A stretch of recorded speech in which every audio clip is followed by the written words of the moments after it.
Mr. Legheri. Supprimer l'anonymat ou filtrer les contenus, c'est un pas de plus vers une société de censure. Et les citoyens le savent. 64% des Français estiment que les atteintes aux libertés individuelles se sont aggravées ces 10 dernières années, selon un chiffre du Sénat. Les réseaux sociaux doivent rester des espaces où chacun peut s'exprimer librement, sans crainte d'être bâillonné par une machine bruxelloise de contrôle idéologique.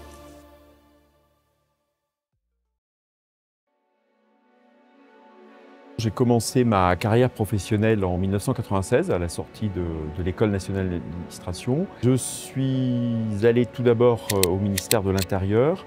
J'ai été adjoint puis chef d'un bureau qui était responsable de mettre en place l'espace Schengen sous l'angle frontières, contrôle des frontières extérieures. Et puis j'ai de manière un peu plus large ensuite exercé toujours des missions que je qualifierais de régaliennes au ministère de l'Intérieur, mais aussi au ministère de la Défense, où j'ai été à un moment pendant plus de 4 ans sous-directeur du droit international et du droit européen. Donc, vous voyez, c'est un fil conducteur dans lequel il y a toujours à la fois des questions de sécurité, des questions régaliennes et si vous voulez, la confrontation ou l'articulation entre des matières de compétences nationales souveraines, articulées en coopération, dans quelles conditions, avec des politiques européennes ou un espace européen. Et finalement, quand j'ai été directeur de Frontex entre 2015 et 2022, c'était aussi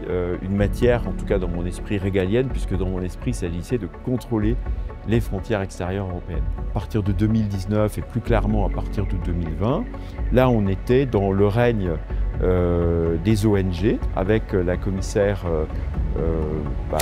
Johansson, socialiste, gauchiste, qui était vraiment la porte-parole des ONG, qui m'avait dit le rôle des gardes-frontières, c'est d'accueillir les migrants et de toute façon l'Europe vieillit, donc il faut faire rentrer les migrants. La protection des frontières, elle n'est pas uniquement motivée ou expliquée par des questions migratoires, mais également par des questions de sécurité qui sont la lutte contre la criminalité, par exemple la lutte contre le trafic de drogue, la lutte contre le trafic d'armes, la lutte contre le terrorisme. Il peut toujours y avoir, même si ce sont que quelques individus, il peut toujours y avoir évidemment des risques terroristes qui passent, qui entrent ou qui sortent d'Europe pour aller s'entraîner hors d'Europe et puis revenir ultérieurement.